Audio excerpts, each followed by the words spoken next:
Assalamualaikum warahmatullahi wabarakatuh, teman-teman semuanya.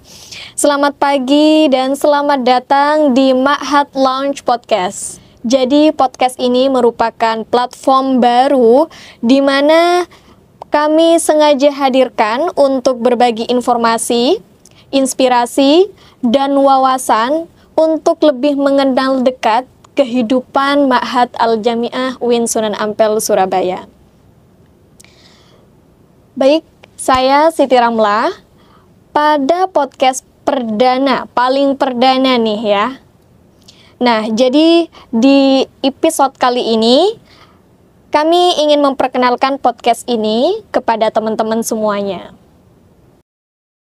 Kami tentu sangat berharap podcast ini dapat menjadi jembatan informasi bagi teman-teman semuanya yang ingin mengenal lebih dekat terhadap Ma'had Al-Jami'ah UIN Sunan Ampel, Surabaya. Baik, teman-teman semuanya, untuk sesi kali ini, hari ini kita akan mengupas tuntas tentang profil singkat dan juga sejarah dari Ma'had Al-Jami'ah UINSA.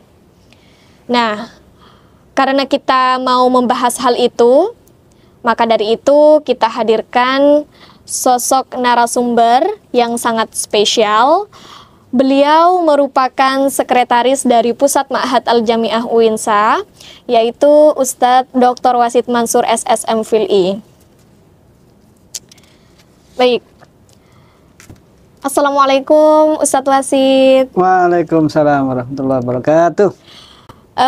Bagaimana kabarnya Ustadz? Alhamdulillah hari ini Sehat? Sehat sekali karena hari Jumat mungkin ya. Oh iya. Semoga semua sehat. Baik Ustadz, jadi selamat datang di podcast perdana Ma'had Al-Jami'ah UINSA ini, di mana podcast ini mungkin juga termasuk launching ya, perdana yang bernama Ma'had Lounge Podcast. Baik teman-teman semuanya, untuk mengawali episode perdana ini, kita akan mengupas tuntas ya terkait Ma'had Al-Jami'ah UINSA itu sendiri, terutama pertama dari profil dan sejarah dari berdirinya Ma'had UINSA. Baik Ustadz, boleh Ustadz dijelaskan bagaimana profil dan sejarah berdirinya Pusat Ma'had Al-Jami'ah UINSA? Oke, terima kasih.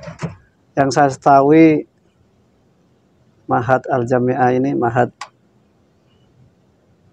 Al-Jami'ah UIN Sunan Ampel Surabaya itu berada sekitar tahun 2005 dalam bentuk Ma'had ya. Tapi sebelum 2005 itu ada asrama di kampus tapi tidak ada pola pembinaan yang terintegrasi dengan kegiatan kampus. Baru setelah 2005, 2014 sampai sekarang itu mulai Ma'had Al-Jami'ah ini terintegrasi dengan kegiatan kampus. Misalnya tahun 2005 itu kegiatannya hanya internal mahasantri. Jadi mahasiswa yang tinggal di asrama yang memiliki kegiatan yang sudah dipatenkan oleh Ma'had. Misalnya ngaji kitab kuning, sholawatan, pembinaan literasi, pembinaan bahasa Arab dan bahasa Inggris. Baru tahun 2014 ini mulai merambah semakin melebar karena 2014 itu adalah sejak perubahan dari IAIN menjadi UIN. Sehingga ketika menjadi UIN ada tanggung jawab besar karena mahasiswa yang masuk ke UIN ini kan bermacam-macam. Di satu sisi ada jurusan agama, di satu sisi ada jurusan umum gitu ya. Sehingga tanggung jawabnya semakin besar. Dari realitas seperti inilah akhirnya Ma'had harus memiliki tanggung jawab untuk pembinaan berlaku bagi semua mahasiswa baru, baik yang tinggal di asrama maupun yang tidak tinggal di asrama. Jadi sejak 2014 sampai sekarang. Sehingga mahasiswa baru semester 1 dan semester 2 memiliki kewajiban untuk tinggal di asrama. Yang mau tinggal, yang tidak tinggal tetap mengikuti kegiatan yang diadakan oleh Pusat Ma'had Al-Jami'ah yaitu kaitannya dengan pendidikan moral ya, berbasis kita belajar dari hadis, bagaimana sholat keseharian, ibadah keseharian dan lain sebagainya. Itu sejak 2014 dan sampai sekarang. Endingnya adalah ada sertifikat. Semuanya berbasis sertifikat, sehingga urut-urutannya jelas, dan sampai sekarang mahasiswa harus mengikuti, dan insya Allah dengan modal seperti ini kita merasakan betul bagaimana proses pendidikan moral itu berjalan secara terukur. Ada kelasnya, berbeda dengan yang ada di asrama. Kalau di asrama pasti ada kegiatan lebih ya. Kalau yang berbasis kelas itu hanya hari Selasa dan hari Kamis. Yang di asrama mulai sebelum subuh sampai malam lagi, ini kelebihan di asrama. Mungkin itu saja kira-kira secara singkat keberadaan Pusat Mahat Al-Jamiah. Sebenarnya untuk tujuan utama gitu didirikannya Ma'had Al-Jamiah Winsa ini bagaimana Ustadz? Intinya mahasiswa kan datang dari berbagai macam daerah. Macam daerah. Pastinya hadir di kota Surabaya yang sangat kompleks kehidupannya.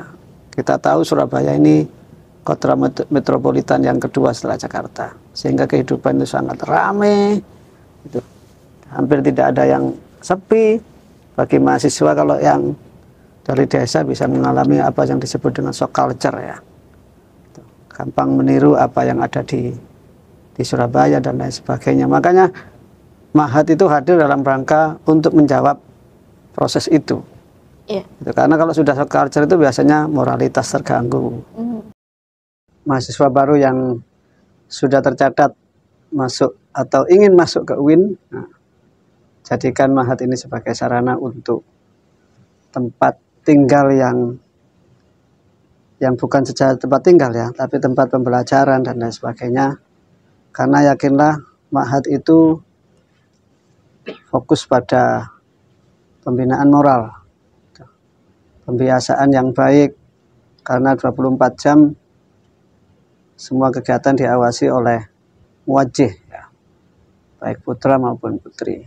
Kita bisa bayangkan kalau kita berada di Surabaya yang cukup bebas ini, tidak ada pengawasan gitu deh.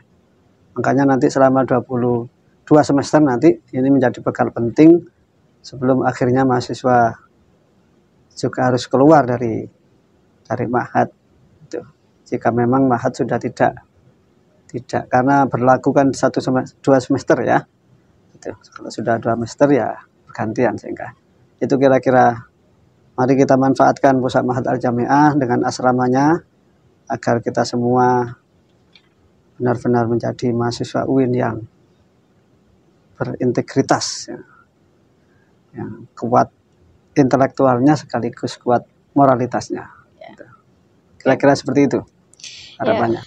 Baik teman-teman semuanya, jadi itulah terkait perbincangan bagaimana Ma'had Al-Jamiah Winsa, mulai dari profil, sejarah, dan juga tujuan serta manfaat apabila teman-teman calon mahasiswa itu tinggal di Ma'had Al-Jamiah Winsa.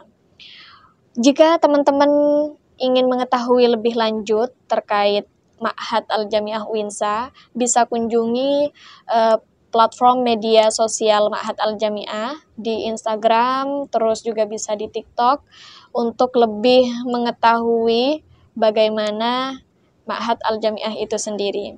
Baik, saya Siti Ramla pamit undur diri dari podcast untuk episode kali ini. Kita jumpa lagi di podcast Ma'had Lounge podcast selanjutnya ya. Oke, baik. Sekian, terima kasih. Wassalamualaikum warahmatullahi wabarakatuh.